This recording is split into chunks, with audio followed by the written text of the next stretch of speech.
What if your next brunch came with skyline views, free flow champagne, unlimited fresh sushi, and perfectly cooked steak, all at a steakhouse? I went to ENSO Steakhouse to see what it was like.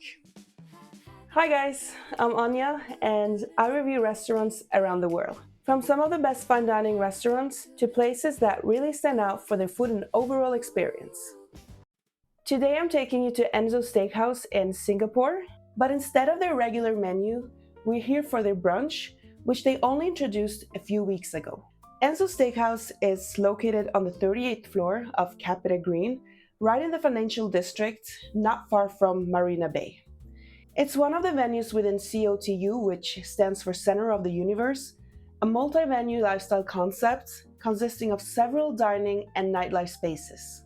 Alongside ENSO Steakhouse, you'll also find Little Birdie, an experimental cocktail bar, Dashi Skypool with views over the city, Dashi Go-Go, a nightclub, and the Whisper Room, a live jazz bar that later turns into more of a nightclub setting. It's usually more of a dinner and drinks kind of place, so when I saw they had started a brunch, I was quite curious to see what it would actually be like. When you arrive at the building, you take the elevator all the way up to the 38th floor. At the top, you first enter through Little Birdie, and from there you walk further inside to reach ENSO Steakhouse. Almost all the menus are on the same floor, but they're spread out, so you don't walk straight into the restaurant. As you walk in, you first pass by the dry aging room, which immediately shows what the restaurant is focused on. Then, as you enter the restaurant itself, you see wine bottles on display. Inside, the restaurant is very elegant. There are white and turquoise seating areas, gold details, and large windows with views over the Singapore skyline. The windows go all the way from floor to ceiling, so the view is always there while you're sitting. The seating is quite spread out, with different types of tables depending on where you sit, some closer to the windows, some further inside. There's also soft background music which fits the place very well, and overall it's just very much my kind of place. The brunch is an all-you-can-eat experience that lasts for 2.5 hours. At first, I actually thought it would be a buffet because that's how it's described on their website. But when we arrived, it turned out to be something completely different. Instead of going up and picking the food yourself, everything is being brought to the table. You just keep ordering and the dishes keep coming. And I have to say, I really prefer this format because I'm not the biggest fan of buffets. The brunch is only on Saturdays and it costs $88 per person for the food. You can also add free flow drinks and it's $28 for wine and beer or $68 for champagne, which we obviously went for. The menu itself is quite extensive with a mix of Western and Asian dishes, so there's a lot to choose from. When we arrived, the restaurant manager offered to choose the dishes for us, and we decided to go with that. The only thing I said was that I definitely want to try the sushi and the oysters. And once it started, it didn't really stop. The dishes kept arriving one after the other, and quite quickly as well. They started by serving us champagne, and with a free flow option, it was Beaujolais Jouet Carte Blanche Brute. The first dish that came to the table was sashimi with different types of fish, and it was really good, very fresh, and clearly high quality. Then came the oysters, and honestly, I've had quite a few bad oysters in Singapore, even at good restaurants. But these ones were really good. Very fresh, slightly sweet, and the toppings like kimchi puree and espelette worked really well. Then the sushi started coming. And this is not your typical sushi. It looked quite different and there were a lot of details in everything we got. You had the softness from the seafood, some crunch, and really good rice, with things like avocado cream and roe adding more flavor. Then came nigiri with salmon, akami, chutoro, hamachi, and hotate. Everything tasted very fresh, and the rice was perfect. Then we got the oysters again, then sushi again, and then the tuna tartare. The tartare was really good as well.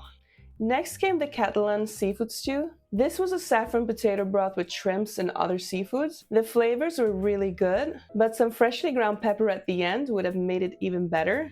and giving it a bit more of a kick that was missing. Then we were served the crispy salt cod croquettes. These were really good, crispy on the outside and soft inside. Then we moved on to the meat.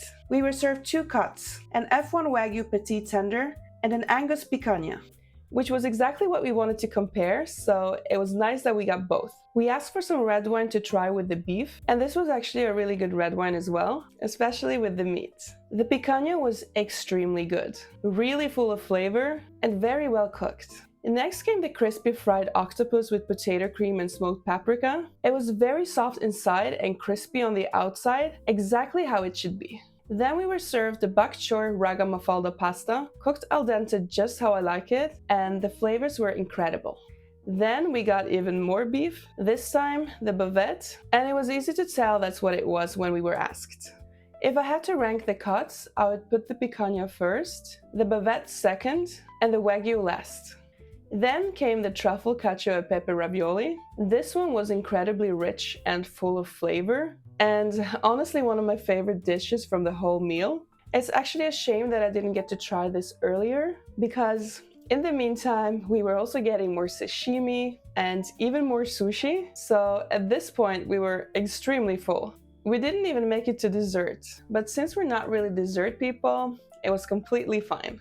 The service throughout the whole experience was excellent. From the beginning, everything felt well organized, even though the restaurant was quite busy. Our glasses were constantly refilled without having to ask, and the dishes kept arriving one after another, so there was never a moment where we were just sitting and waiting. The manager also checked in regularly, which made the whole experience feel more personal. Overall, this was a great experience. There's a lot of variety on the menu, and everything we had was really good. Next time, however, I would probably choose everything myself and be a little bit more selective, because while it was great to try so many dishes, we ended up getting sushi and sashimi several times, which was very good but also quite filling, and I would have preferred to save some space to try more different things. That one was probably a bit my fault because I kept saying how much I liked it.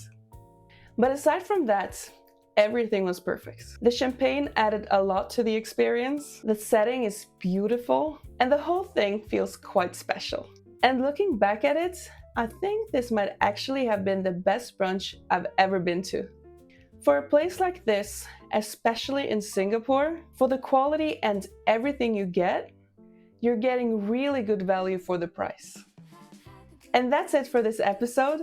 If you enjoy discovering places like this, make sure to subscribe, because there are many more restaurant reviews and other contents coming soon. And if you liked the video, don't forget to leave a like. Thank you for watching, and see you in the next one.